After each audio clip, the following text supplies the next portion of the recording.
Assalamualaikum teman-teman. Kali ini kita masuk ke sesi berikutnya, sesi ketiga dari manajemen pemasaran kesehatan. Kalau di pertemuan yang pertama, sesi pertama, kita membahas mengenai pemasaran abad 21. Jadi beberapa perkembangan terkait dengan dunia pemasaran di era yang sekarang, di abad 21. Di sesi yang kedua kita belajar mengenai ada beberapa konsep, di mana terakhir kita ambil ada konsep penjualan dan konsep pemasaran. Bedanya adalah kalau konsep penjualan itu kita sebagai penjual, yang penting saya punya barang ini, lalu saya tawarkan kepada konsumen. Terserah konsumen butuhnya apa. Saya sebagai produsen kendaraan, saya sodorkan sebuah produk. Ini loh kendaraan yang saya hasilkan, silahkan Anda pilih, gitu ya.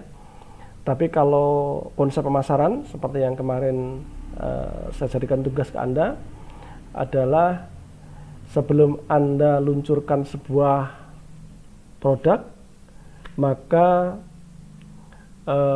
Anda pelajari dulu apa kebutuhan konsumen, baru Anda tawarkan produk Anda. Jadi pahami dulu kebutuhan pelanggan, baru Anda tawarkan produknya. Bukan Anda punya produk dan Anda nggak mau tahu kebutuhannya pelanggan seperti apa. Nah, hari ini kita akan masuk ke sesi selanjutnya. Kita belajar mengenai rencana dan strategi pemasaran. Yuk kita mulai. Sebelum kita mulai, selalu untuk mata kuliah ini saya awali dari quotes dari Imam Syafi'i, yang saya harapkan kalau teman-teman sudah membaca quotes ini, ingat quotes ini, yang semula sudah agak terasa lelah, sudah terasa agak bosan, timbul semangat kembali. Jadi jika kita sudah tak tahan lelahnya belajar, maka kita harus siap menahan perihnya kebodohan. Quotes ini yang membakar saya dan teman-teman untuk selalu tidak pernah berhenti belajar. Ya, ingat quotes ini. Teman-teman, hari ini kita masuk ke sesi ketiga mengenai rencana dan strategi pemasaran. Salah satu unsur yang penting dalam manajemen pemasaran adalah rencana dan strategi pemasaran yang kreatif, yang dapat memandu kegiatan pemasaran. Perusahaan harus setia dengan strategi yang telah ditetapkan, akan tetapi juga harus senantiasa mencari cara baru yang inovatif, yang sesuai dengan kondisi pasarnya. Teman-teman, yang saya garis bawahi adalah perusahaan harus setia dengan strategi yang telah ditetapkan. Maksudnya adalah jangan sampai kita terlalu sering merubah strategi yang kita tentukan.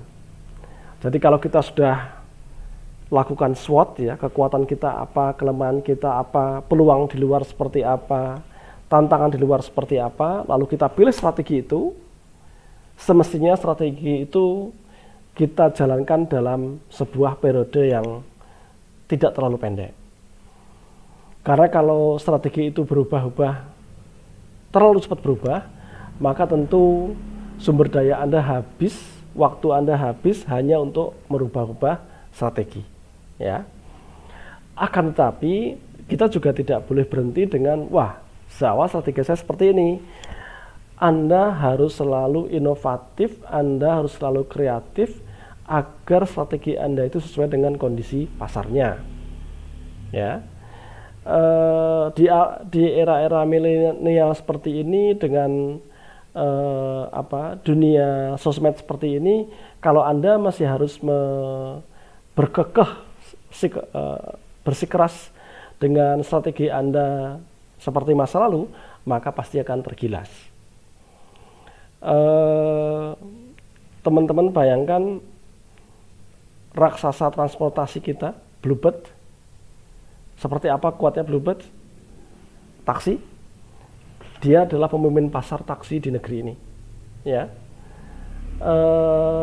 Akan tetapi dia rupanya juga inovatif, dia juga beradaptasi dengan kondisi pasar.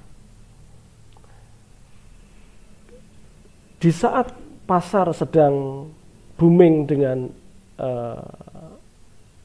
taksi online, dengan ojek online, di mana kemudahan lalu harga segala macam didapatkan konsumen dari online, dengan cepat Bluebird merubah strateginya menjadi beradaptasi dengan kondisi pasarnya.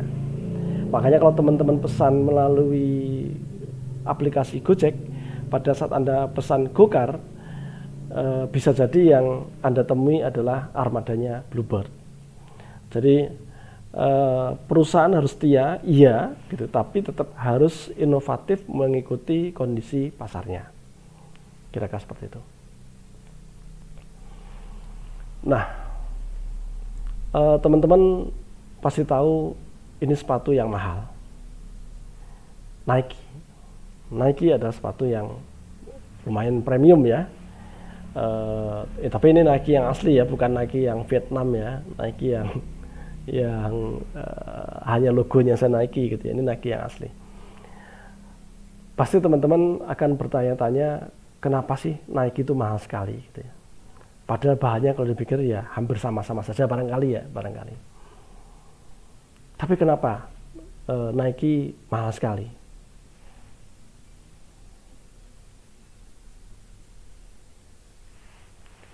Karena Nike memerlukan biaya iklan dan biaya riset dan developmentnya sangat tinggi. Biaya yang paling dominan di dalam Nike bukan di biaya bahan baku. Jadi katalah harga sepatu dia 3 juta, bahan bakunya dibandingkan harga dengan yang harga katakanlah 500.000 mungkin mirip-mirip saja. Tapi karena Nike memerlukan biaya iklan yang luar biasa. Ingat, bintang iklan salah satu bintang iklan yang fenomenal adalah pemain basket NBA dengan Nike Air-nya ya, Jordan. Teman-teman bayangkan itu iklan yang sangat mahal karena menggunakan bintang iklan bintang NBA basket Amerika. Sehingga komposisi produk yang Anda pakai itu memang tidak digunakan, uang yang Anda bayarkan untuk membeli produk itu tidak sepenuhnya dipakai untuk biaya bahan baku, tapi lebih banyak digunakan untuk biaya iklan untuk mendongkrak gengsi produk itu dan risetnya. Jadi bagaimana membuat produk yang ringan tapi awet, produk yang ringan, produk yang cocok untuk pelari, produk yang cocok untuk naik sepeda, kira-kira gitu. Jadi kompensasi biaya iklan dan riset mereka dominan dibanding bahan baku. Nah, kalau sejak awal kita sudah menentukan produk kita nanti adalah produk dengan strategi untuk kelas atas, gengsinya tinggi, akan perlu biaya iklan tinggi, perlu biaya riset yang tinggi, itu semua harus masuk dalam rencana dan strategi pemasaran. Jadi contoh kasus Nike ini bisa menggambarkan kepada Anda, sejak awal kita sudah bikin sebuah rencana, sejak awal kita sudah bikin sebuah strategi pemasaran, bahwa produk kita nanti memang harganya mahal, tapi bukan karena bahan bakunya yang luar biasa, tapi karena biaya iklan yang luar biasa, biaya risetnya yang luar biasa.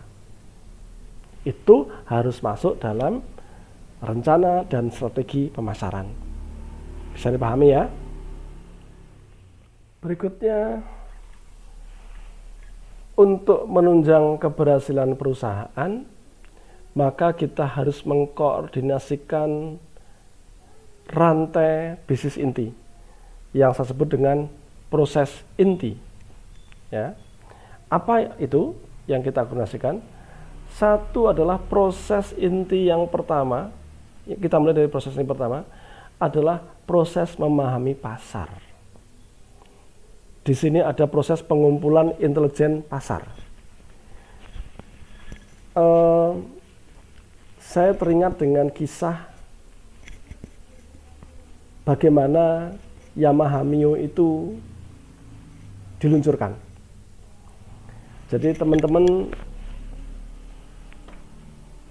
harus tahu bahwa dulu juaranya penjualan motor di Indonesia itu adalah merek Honda. Merek Honda ya. Rupanya Yamaha tergerak untuk bersaing dengan Honda. Yamaha tergerak untuk menjadi nomor 1. Apa yang dia lakukan? Yamaha menyebarkan tim surveinya di tengah-tengah keluarga-keluarga Indonesia. Jadi selama beberapa hari tim surveinya Yamaha itu tinggal bersama dengan keluarga yang disurvei. Itulah bagian dari intelijen pasar. Apa temuannya? Rupanya setelah disimpulkan, rupanya keluarga-keluarga di Indonesia itu perlu motor untuk nganter anaknya. Di mana karena bapaknya bekerja sehingga yang mengantar anaknya sekolah adalah ibunya. Dan temuan berikutnya adalah motor-motor yang ada waktu itu masih motor manual semua gitu ya, bukan motor yang matic gitu ya. Satu, dari sisi bodinya dianggap terlalu besar. Kedua, dari sisi penggunaannya kurang simpel. Karena perlu mendah gigi, perlu megang kopling, segala macam. Nah, dari proses pengumpulan intelijen pasar yang dilakukan Yamaha, Yamaha mengetahui bahwa sesungguhnya konsumen di Indonesia, keluarga di Indonesia perlu sepeda motor yang bodinya tidak terlalu besar, sehingga handlingnya gampang. Kedua, cara penggunaannya mudah, tinggal naik di gas jalan. Tidak perlu oper gigi, tidak perlu megang kopling. Maka itulah saat diluncurkannya Yamaha Mio dengan tagline waktu awal-awal keluar, otomatis duluan. Dan itu menjadi booming luar biasa, dan itulah pertama kali juara penjualan motor di Indonesia direbut oleh Yamaha. Ya. Jadi proses memahami pasar adalah salah satu proses inti yang harus dilakukan. Di dalamnya ada proses pengumpulan intelijen pasar. Jelas ya, contohnya kelahiran Mio. Proses realisasi produk baru adalah proses inti berikutnya. Jadi ada penelitian hingga peluncuran produk baru. Mulai diteliti, ada prototipe produknya, ada uji marketnya, sampai diluncurkan produk baru. Nanti kalau kita ketemu di kelas, akan saya terangkan lebih detail bagaimana tahapan-tahapan produk baru itu diluncurkan. Proses mendapatkan pelanggan. Jadi, sebelum produk itu kita luncurkan, kita sudah harus tahu pasti pasar sasaran yang akan kita incar, pasar sasaran yang akan menjadi pelanggan produk kita. Seperti tadi kembali ke contoh Yamaha Mio, sejak awal produk itu akan diluncurkan, Yamaha sudah mengetahui dengan pasti bahwa pasar sasaran yang mau dia pilih adalah ibu-ibu yang menginginkan motor yang tidak terlampau besar dan motor yang mudah dihandling, tinggal gas jalan. Kira-kira gitu ya. Proses manajemen relasi pelanggan, membangun hubungan yang lebih mendalam. Teman-teman harus ingat, sebagus apapun produk, kalau hubungan dengan pelanggannya itu tidak bagus, maka kemungkinan untuk adanya pembelian kembali menjadi lebih kecil. Lalu jangan sampai ada kampanye negatif kepada konsumen yang lain. Jadi proses manajemen relasi pelanggan menjadi satu bagian proses inti yang tidak boleh terputus di dalam rantai bisnis ini. Yang terakhir adalah proses manajemen pemenuhan, sejak penerimaan order, pengiriman sampai dengan pembayaran. Sebagus apapun produk, bagaimana cara kita menghandle sejak terima order, kirim, dan bayar. Kalau teman-teman pelajari dari DHL atau Tiki, JNE, bagaimana kita bisa berinteraksi dengan mereka sejak kita naruh barang sampai dengan barang itu diterima. Semuanya dengan mudah kita bisa melihat prosesnya. Nah, ini adalah 5 proses inti terkait dengan rantai bisnis yang harus dikoordinasikan guna menunjang keberhasilan perusahaan. Ya, setelah teman-teman tadi saya sampaikan mengenai rantai bisnis inti yang menunjang keberhasilan usaha, sekarang kita masuk kepada 4 aktivitas perencanaan di dalam bisnis. Ada 4, jadi perencanaan yang pertama adalah bagaimana merencanakan dan menetapkan visi, misi, dan visi misi perusahaan. Lalu perencanaan berikutnya mendefinisikan unit bisnis. Yang ketiga menilai peluang pertumbuhan, dan yang keempat menetapkan sumber daya. Kita masuk ke perencanaan yang pertama, menetapkan visi dan misi perusahaan. Anda harus tahu bahwa pernyataan dalam visi misi tersebut memberikan arah bagi perusahaan untuk 10-20 tahun yang akan datang. Jadi itu adalah impian, itu adalah tujuan, itu adalah arah perusahaan yang ditetapkan oleh pendiri, ditetapkan oleh pemegang saham, ditetapkan oleh manajemen tertinggi. Mau kemana perusahaan ini dalam 10-20 tahun yang akan datang. Di dalam kalimat visi misi itu merupakan jawaban atas pertanyaan apa bisnis inti usahanya, siapa pelanggannya, apa yang bernilai bagi pelanggan, kira-kira gitu ya. Jadi di dalam kalimat visi misi itu, kalau Anda membaca, Anda bisa mengira-ngira bisnis inti perusahaan itu apa, siapa pelanggannya, dan apa yang bernilai bagi pelanggan. Contoh, ini saya ambil visi misi dari Toyota Astra Motor. Anda bisa baca, menjadi perusahaan otomotif yang paling sukses dan dihormati di kawasan Asia Tenggara dengan memberikan pengalaman terbaik dalam kepemilikan kendaraan. Jadi di dalam kalimat visi ini akan menjawab apa bisnis intinya. Dari sini Anda bisa melihat bahwa bisnis intinya adalah menjadi perusahaan otomotif. Bisnisnya perusahaan otomotif.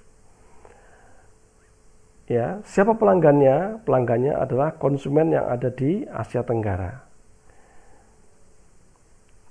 Apa yang bernilai bagi pelanggan? Pengalaman terbaik dalam kepemilikan kendaraan. Jadi mestinya di dalam pernyataan visi itu menjawab 3 pertanyaan utama itu. Apa bisnis intinya? Siapa pelanggannya? Apa yang bernilai bagi pelanggannya?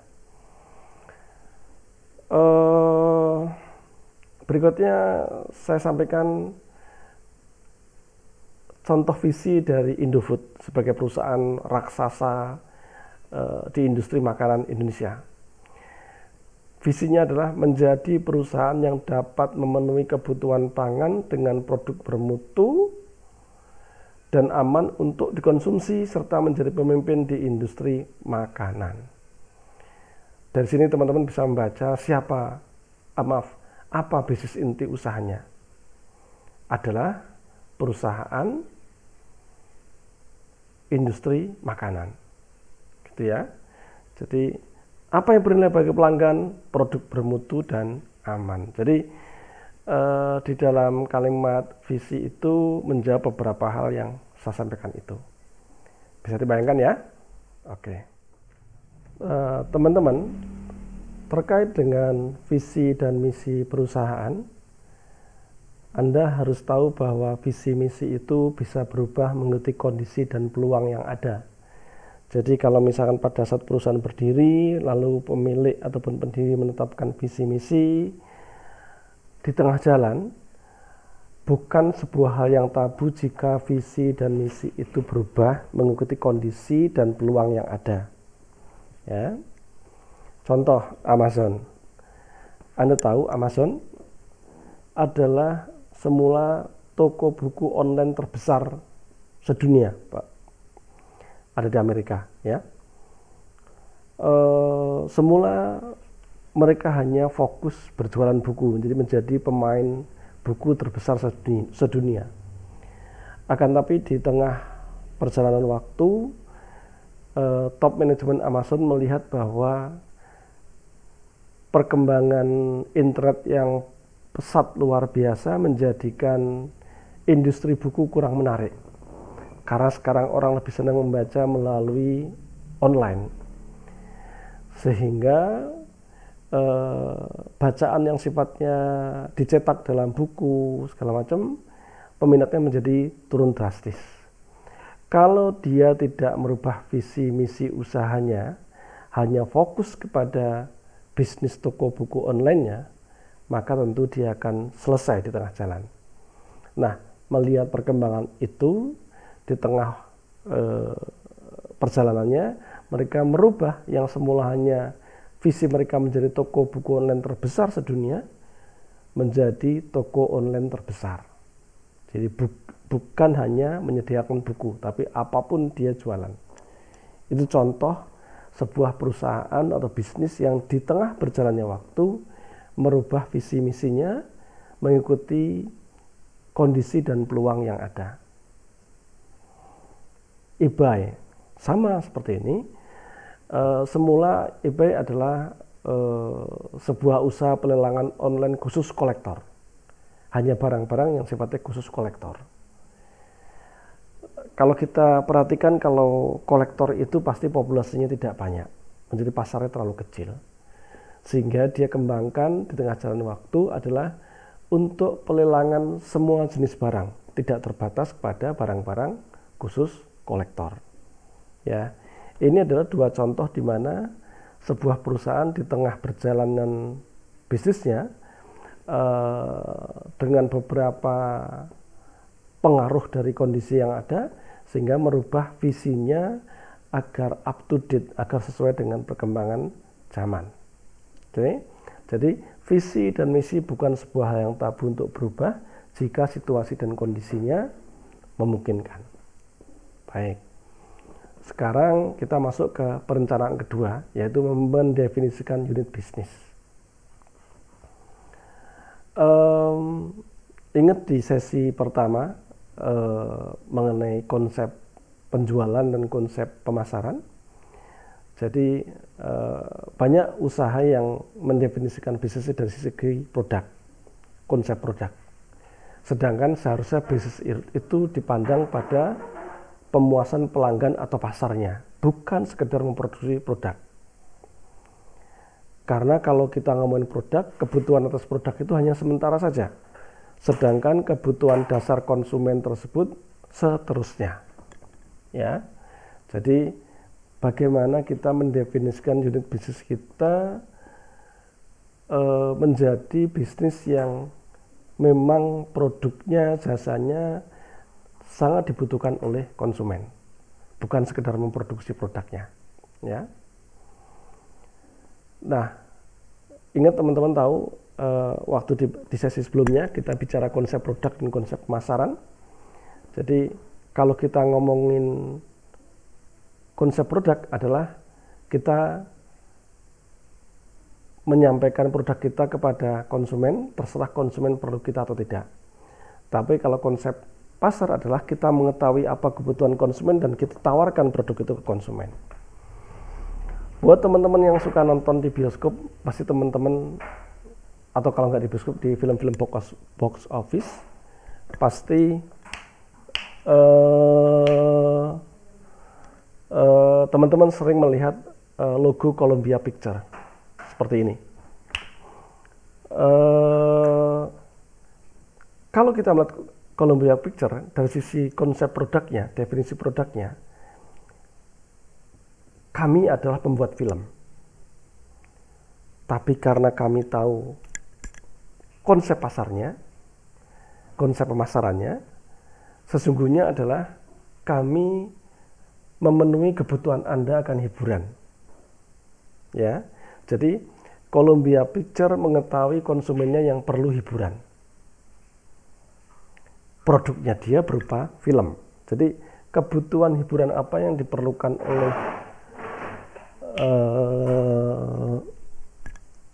oleh pasarnya, itulah yang disediakan oleh Columbia Picture. Ya. Berikutnya adalah Xerox. Anda pasti sering lihat di tukang fotokopi ada logo Xerox. Kalau dari sisi produk, ya, konsep produk, seperti yang selalu saya ulang-ulang adalah kalau perusahaan berkonsep produk, berdefinisi produk, adalah yang penting saya punya produk, saya jual ke Anda. Tapi kalau definisi pasar, konsep pasar adalah apa kebutuhan Anda, kami yang mengerjakannya, kami yang menyediakannya. Kira-kira seperti itu. Ya. Jadi kalau kita bicara Xerox, ya, dari sini kita bisa melihat bahwa kalau dari sisi konsep produk, dikatakan bahwa kami adalah membuat peralatan kopi, fotokopi. Tapi karena mendefinisikan Xerox sebagai konsep pemasaran, dengan melihat kebutuhan konsumen apa lalu dia sediakan, maka yang dia sediakan tidak sekedar kopi, fotokopi, tapi adalah membantu meningkatkan produktivitas kantor. Jadi apapun yang terkait dengan kebutuhan kantor, maka Xerox menyediakannya. Kira-kira gitu.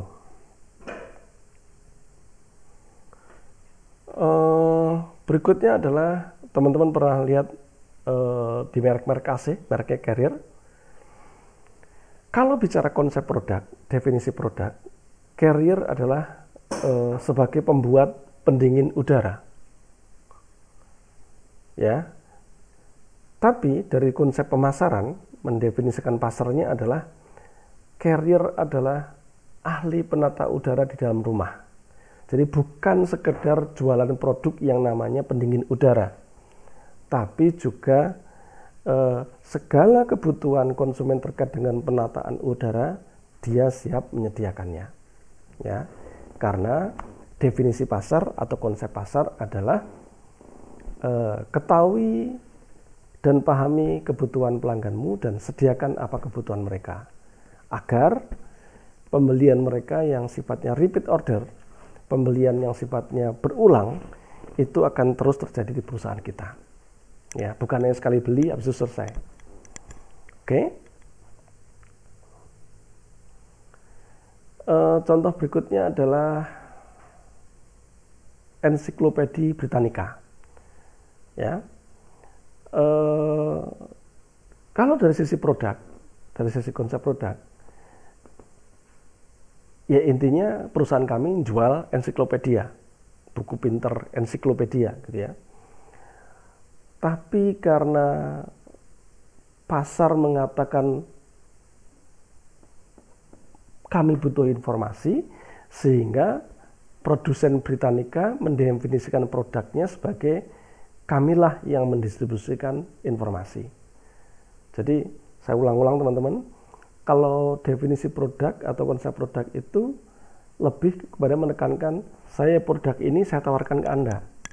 Tapi kalau definisi pasar, konsep pemasaran itu adalah kami tahu, kami pahami kebutuhan Anda dan saya sediakan produk itu untuk Anda.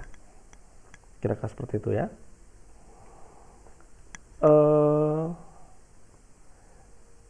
Pos Indonesia.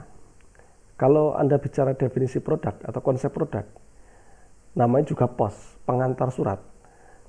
Konsep produknya adalah kami punya produk pengantar surat.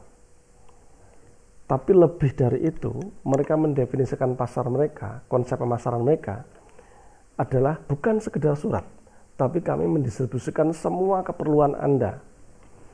Bisa surat, bisa wesel, bisa tagihan-tagihan, bisa paket, bahkan bisa travel, mobil travel, segala macam.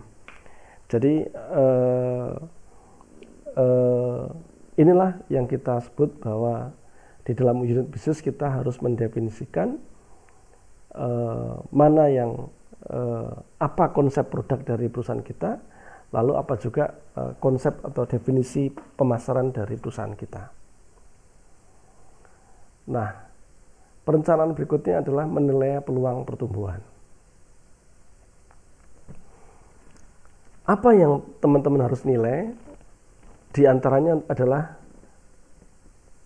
menilai jika ada perencanaan bisnis baru, perampingan atau penutupan bisnis yang lama, gitu ya.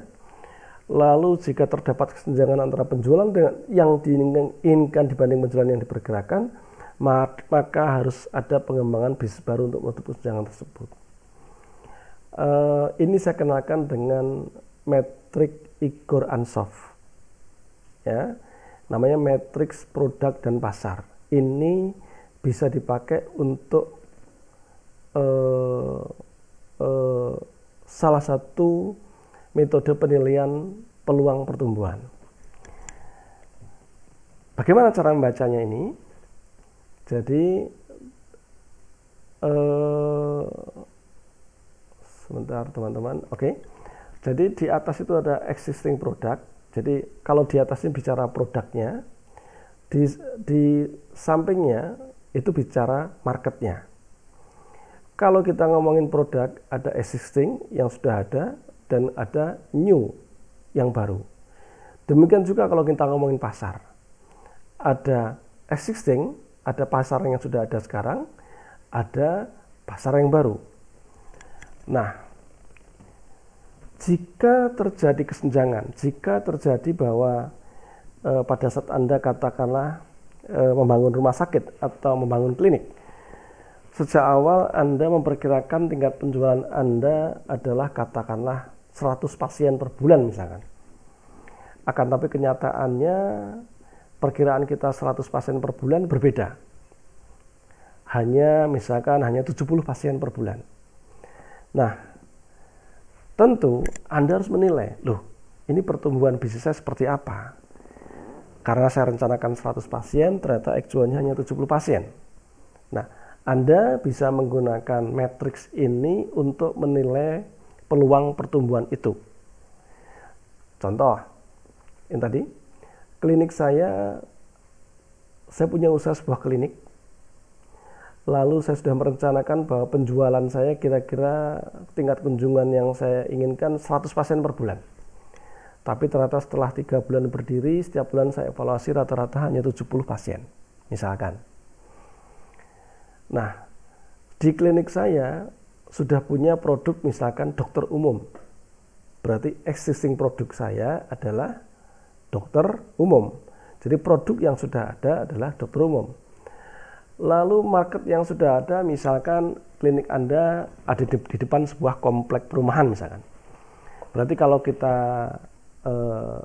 lakukan penilaian, berarti membacanya adalah existing produk saya, produk yang sudah ada adalah dokter umum, existing market saya, perumahan ini adalah existing market. Kalau ternyata produk Anda yang sudah ada yaitu dokter umum, lalu pasar yang sudah ada adalah orang perumahan di dalam klinik, di depan klinik itu, ternyata nilai penjualannya tidak sesuai yang diinginkan, maka teman-teman bisa menggunakan strategi pertama. Apa itu? Market penetration, penetrasi pasar.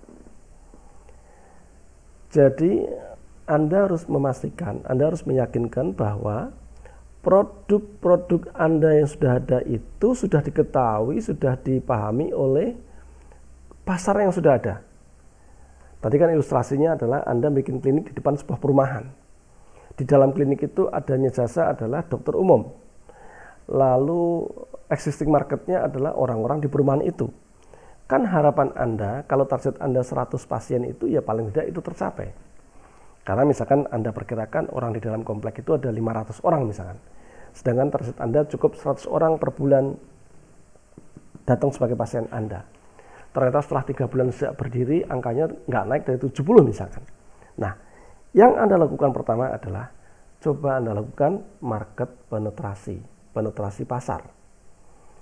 Contoh, jangan-jangan dari 200 orang yang ada di 500 orang yang ada di komplek itu belum semuanya mengetahui bahwa di depan komplek itu sudah ada dokter umum misalkan. Itu namanya market penetrasi. Lalu Anda apakan? Anda kasih promosi misalkan selama bulan April ini bagi warga komplek ini diskon jasa dokter misalkan. Nah, dengan cara melakukan promosi seperti itu, maka secara tidak langsung teman-teman telah melakukan penetrasi pasar. Anda masuk ke pasar lebih dalam.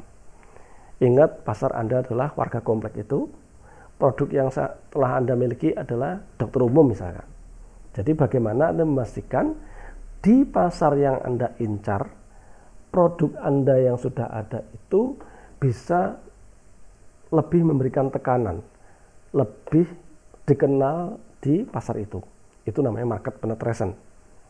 Bisa Anda pahami? Nah, harapannya adalah kalau tadi target Anda 100 orang, ternyata berbulan-bulan hanya 70 orang. Harapannya adalah setelah Anda lakukan penetrasi pasar, setelah Anda pastikan, Anda yakinkan bahwa seluruh warga yang ada di komplek itu sudah mengetahui adanya rumah sakit Anda atau klinik Anda, tentu harapannya adalah mulai besok kalau sakit nggak usah jauh-jauh, silakan ke klinik yang di depan komplek. Nah, karena sekarang semua konsumen Anda sudah mengetahui adanya klinik itu, sehingga kalau berobat pasti ke situ, maka yang semula hanya 70 pasien, naik katakanlah menjadi 100 pasien. Sehingga target awal Anda sudah terpenuhi dengan menjalankan market penetration. Berjalannya waktu, ternyata 100 pasien itu juga nggak naik-naik. Sedangkan biaya-biaya Anda semakin besar. Gaji karyawan sudah mulai naik, jumlah karyawan semakin naik. Rasanya nggak cukup deh kalau hanya kunjungan pasien 100 orang. Bagaimana cara Anda melakukan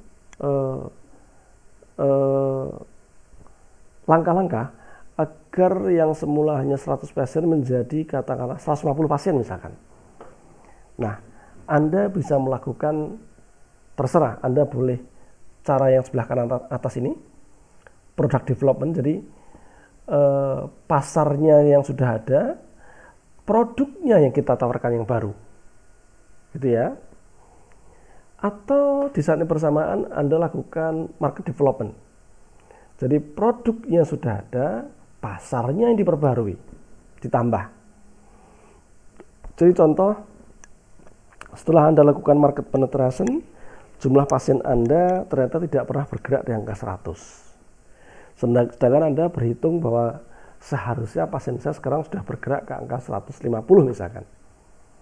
Saya ulang, Anda bisa melakukan product development, Anda juga bisa melakukan market development. Apakah Anda pilih salah satu saja atau sekaligus dua-duanya, itu sangat tergantung situasi yang ada. Nah, contoh di market development, jadi pasarnya yang ada saja, tapi Anda tambahkan dengan new produknya. Kalau tadi produk yang Anda miliki di klinik itu hanya dokter umum, pasar yang Anda miliki orang-orang komplek yang di depan klinik Anda. Nah, agar menaikkan jumlah pasiennya menjadi keinginan Anda 150, maka produknya yang Anda tambahkan, produknya yang Anda kembangkan. Contoh, Anda tambahkan dengan layanan dokter gigi misalkan. Yang semula dokter umum ditambah dengan dokter gigi. Jadi produknya ditambah, tapi pasarnya tetap. Itu namanya product development. Bisa diterima? Jadi pasarnya yang baru, produknya sama. Atau pada saat yang bersamaan Anda juga bisa menjalankan market development. Apa itu? Kalau kita ngomong market development adalah produknya tetap. Kalau tadi produknya adalah dokter umum, ya dokter umum aja, nggak ditambah dengan dokter gigi. Tapi pasarnya yang baru. Kalau semula Anda mengandalkan pasarnya itu adalah komplek di depan klinik aja misalkan. Nah sekarang Anda melihat ada pasar baru apa? Oh di dekat sini ada pabrik. Pabrik itu punya banyak karyawan. Tentunya dia perlu layanan kesehatan. Yang semula Anda hanya mengandalkan existing market, pasar yang sudah ada, lalu Anda sekarang mengembangkan menjadi new market, pasar yang baru. Kalau yang semulanya mengandalkan warga perumahan, sekarang Anda mengincar pabrik yang di dekat perumahan. Jadi pasarnya yang baru. Kalau yang tadi sebelumnya adalah pasarnya yang lama, yang sudah ada, warga perumahan, produknya yang ditambah. Layanan dokter gigi, yang semulanya dokter umum. Tapi kalau yang bawah ini adalah produknya yang sudah ada, pasarnya yang ditambah, namanya market development. Yang semula hanya mengandalkan pasar yang warga kompleks, sekarang ditambah dengan karyawannya pabrik yang di dekat komplek. Itu namanya market development, marketnya yang baru. Bisa Anda pahami? Kalau ada pertanyaan, mana yang duluan Pak? Apakah product development atau market development? Tidak ada hal yang baku mau duluan yang mana. Semua sangat terkait dengan situasi dan kondisi. Ya.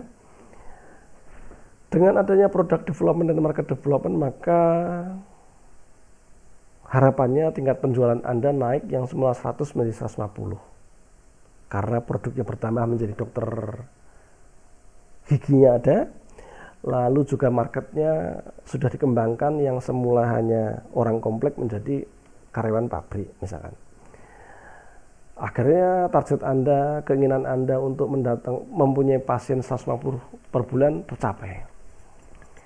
1, 2, 3, 4 bulan sampai setahun ternyata jumlahnya sudah nggak naik-naik lagi. 150 terus misalkan. Sedangkan Anda masih merasa ini harus naik lagi.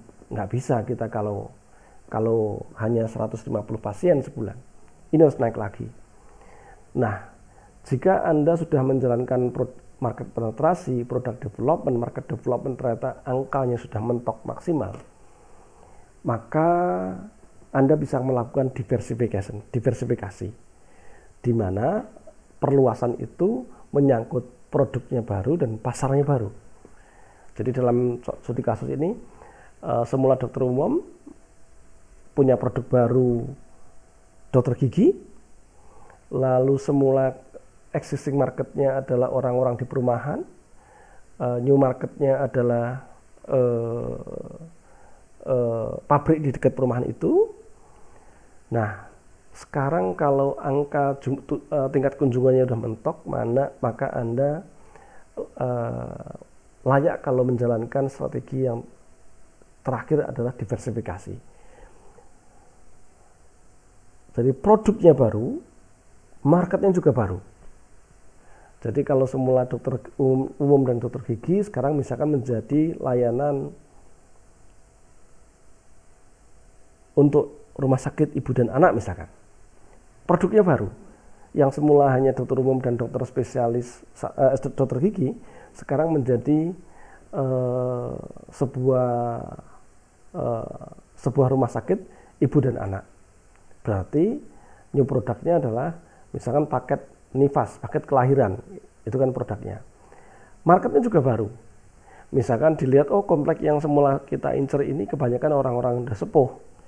Berarti kemungkinan mereka hamil dan melahirkan kecil.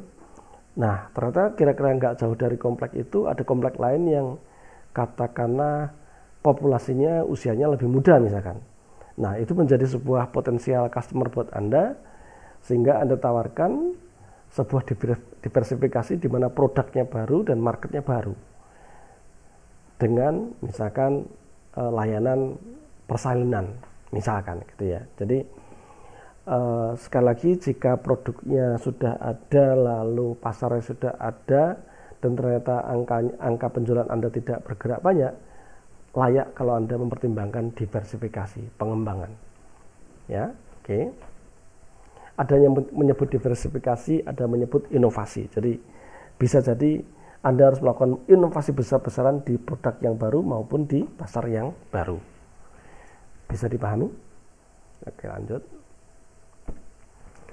Nah, aktivitas perencanaan juga masih yang ketiga terkait dengan menilai peluang pertumbuhan. Selalu saja bicaranya adalah ini adalah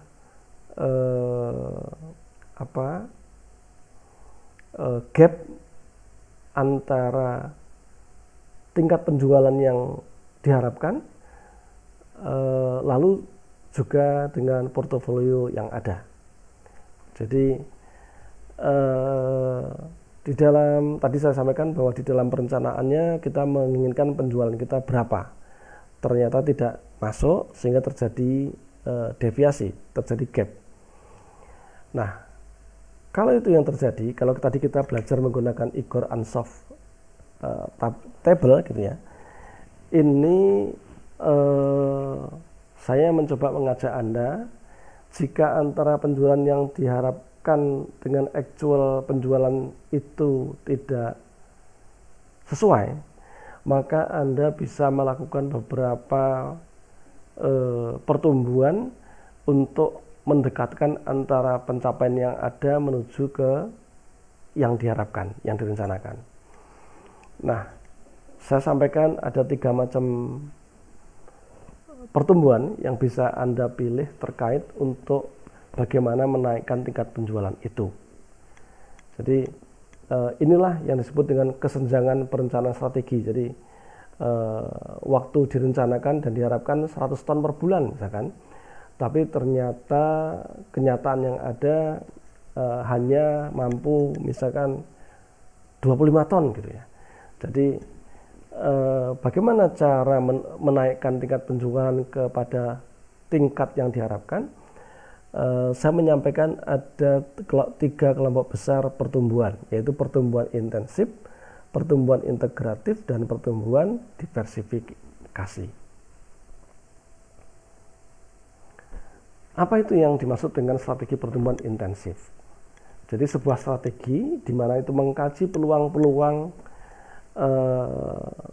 untuk meningkatkan kinerja bisnis yang sudah ada.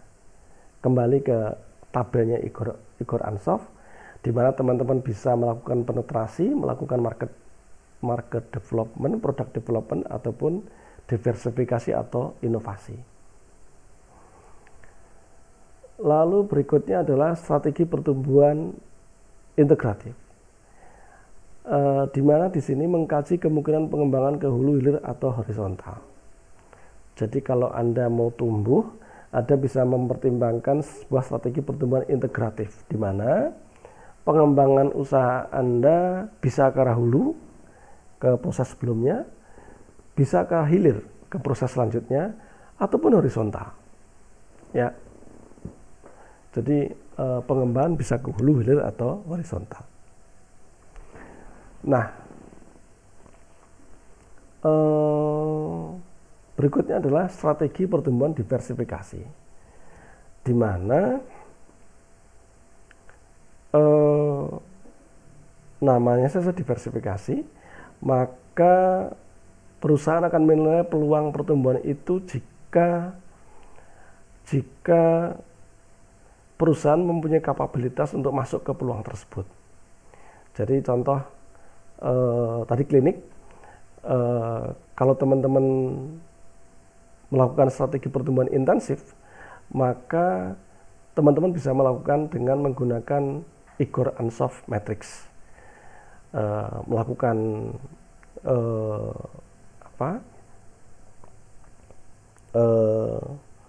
market penetrasi, product development, market development, dan terakhir inovasi ataupun diversifikasi. Itu pertumbuhan intensif. Kalau bentuk pertumbuhan integratif, maka teman-teman akan mengkaji jika pengembangannya itu ke arah hulu. Kalau ini tadi contohnya klinik, kalau ke hulu misalkan teman-teman yang semula beli alat kesehatan untuk ventilator misalkan, maka Anda bisa mengembangkan ke arah hulu. Yang semula rumah sakit klinik Anda biasanya hanya membeli ventilator, sekarang berkembang ke arah hulu menjadi produsen ventilator misalkan. Oke. Lalu kalau strategi pertumbuhan diversifikasi, mengkaji peluang di luar bisnis yang ada. Nah, semula bisnis Anda adalah klinik atau rumah sakit. Tapi karena dirasa sudah maju, sudah punya banyak tabungan, Anda menggunakan strategi pertumbuhan diversifikasi. Oh, kalau gitu kita nggak hanya bisnis rumah sakit deh, karena kita punya uang. Kita tambahkan menjadi misalkan kita bisnis wisata misalkan. Jadi, bisnis barunya tidak di bidang yang sama, bisa di luar bidang yang sudah ada, ya. Jadi yang semula klinik atau rumah sakit, ternyata bisnis barunya tour travel misalkan, berarti kan sesuatu di luar bisnis yang sudah ada. Itu namanya strategi pertumbuhan diversifikasi. Di dalam diversifikasi juga ada 3 pengelompokan lagi. Diversifikasi yang sifatnya konsentrik, diversifikasi yang sifatnya horizontal, dan diversifikasi yang sifatnya konglomerasi. Ya, apa itu? Kalau teman-teman mempelajari apa itu diversifikasi konsentrik, yang dimaksud adalah perusahaan itu ingin tumbuh dengan memanfaatkan teknologi dan sumber daya yang sudah ada. Jadi kalau contohnya sebuah pabrik komputer, monitor komputer misalkan. Jadi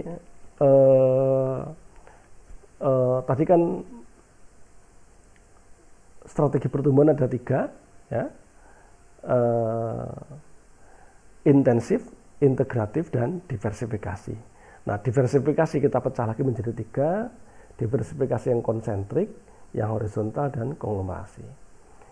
Yang konsentrik adalah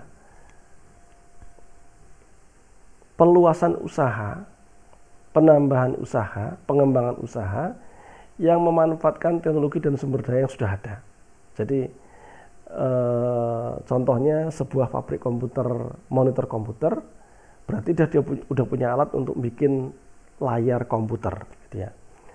Nah, dia mencoba menggunakan alat-alat yang sudah ada untuk bikin produk baru namanya televisi, gitu ya.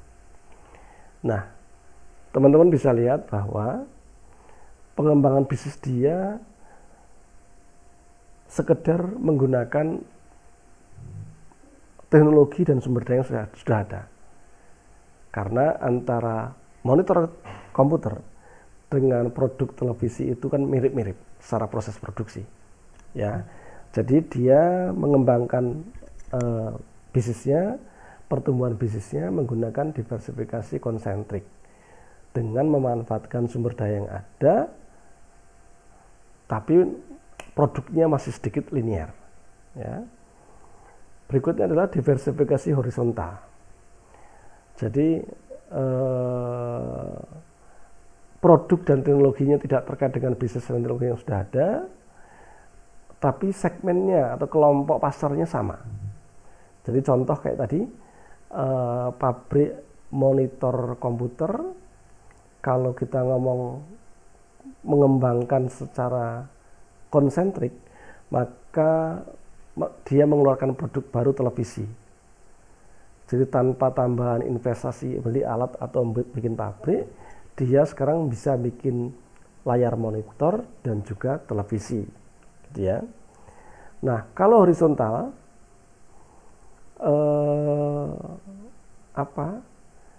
dia membidik pasar yang sama, tapi produk yang dia tawarkan berbeda.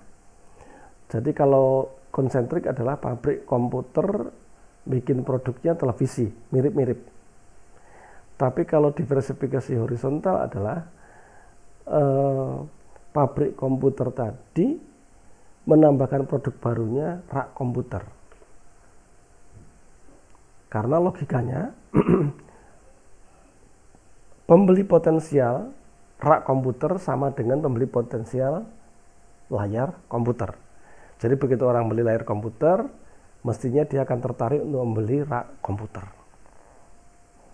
Ya, sampai sini bisa Anda bayangkan ya. Jadi kalau pengembangan bisnis menggunakan diversifikasi konsentrik adalah mereka memanfaatkan sumber daya yang ada, mesin yang ada, untuk menambahkan produk baru yang agak linear dibanding produk yang utamanya.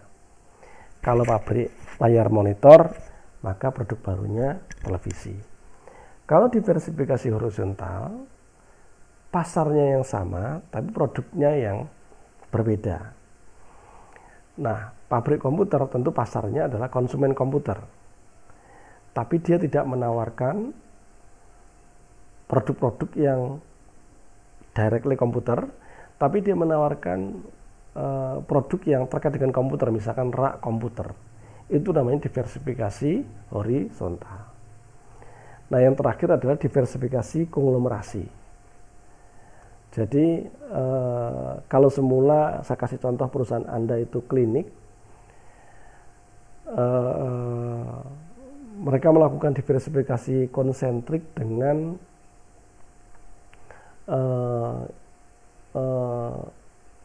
apotek misalkan. Itu kan antara rumah sakit dengan apotek kan sumber dayanya sudah ada. Oh, mungkin yang tepat bukan apotek kali ya. Misalkan klinik lalu bikin seperti yang saya pernah baca, rumah luka. Jadi pusat perawatan luka diabetes misalkan.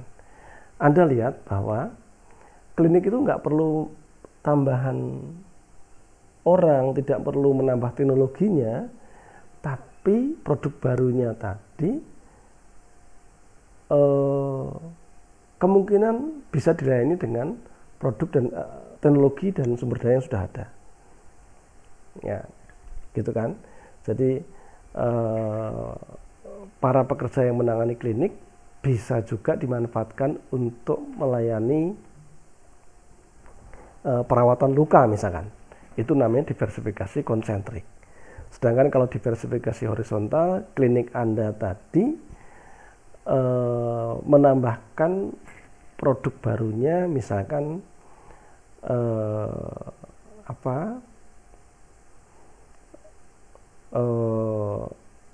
pabrik obat misalkan. Jadi klinik dengan pabrik obat itu konsumennya kan sama-sama orang sakit. Tapi teknologi klinik dengan teknologi pabrik obat pasti berbeda. Ya, jadi horizontal itu pasarnya sama, tapi produk dan teknologinya tidak terkait antara bisnis yang sudah ada dengan yang baru.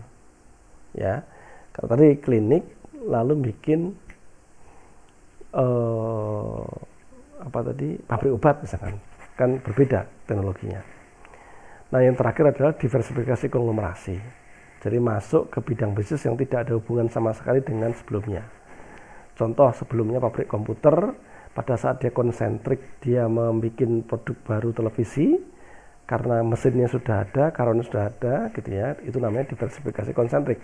Kalau horizontal, pasarnya yang sama, tapi produknya berbeda. Jadi pabrik semula bikin komputer atau semula klinik, membuat usaha baru, perawatan luka misalkan ya. Jadi pasarnya sama, tapi produknya, teknologinya berbeda. Nah, kalau konglomerasi benar baru, semula jualan komputer tiba-tiba merubah menjadi bisnis hotel, restoran, perkebunan segala macam. Nah, sama kalau tadi misalkan Anda sebelumnya bisnisnya klinik, maka Anda bikin sebuah usaha baru yang tidak ada hubungannya dengan klinik, misalkan sama dengan ini, tiba-tiba bikin hotel, tiba-tiba bikin restoran. Artinya berarti klinik itu melakukan diversifikasi konglomerasi. Ya, saya harap teman-teman bisa pahami. Terakhir, pencerahan terakhir adalah memahami budaya.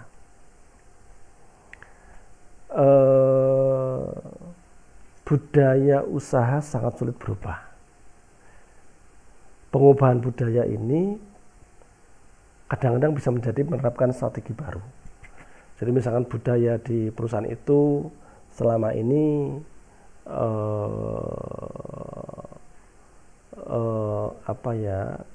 keramah tamahannya luar biasa gitu ya.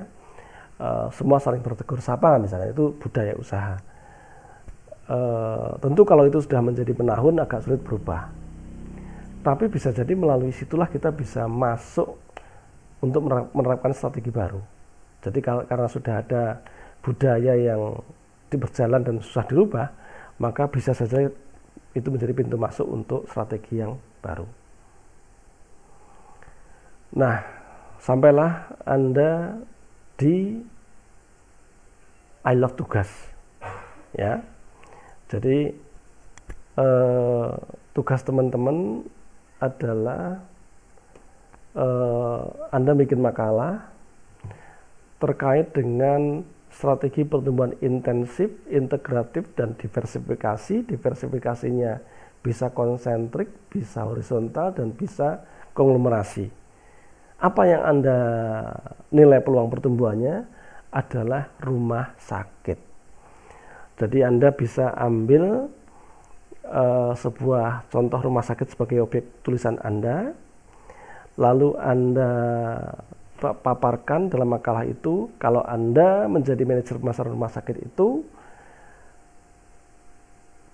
strategi pertumbuhan intensif apa yang Anda lakukan untuk rumah sakit itu, strategi pertumbuhan integratif apa yang Anda lakukan untuk rumah sakit itu, dan strategi pertumbuhan diversifikasi konsentrik, horizontal, konglomerasi apa yang Anda lakukan untuk rumah sakit itu dalam rangka menumbuhkan usahanya. Ya, saya harap teman-teman bisa mengerti. Sampailah kita pada slide terakhir. Good marketing makes the company look smart. Great marketing makes the customer feel smart. Jadi marketing yang baik akan membuat perusahaan Anda kelihatan smart. Tapi great marketing, marketing yang besar, marketing yang hebat, akan membuat customernya merasa smart. Oke, jadilah great marketing. Wassalam.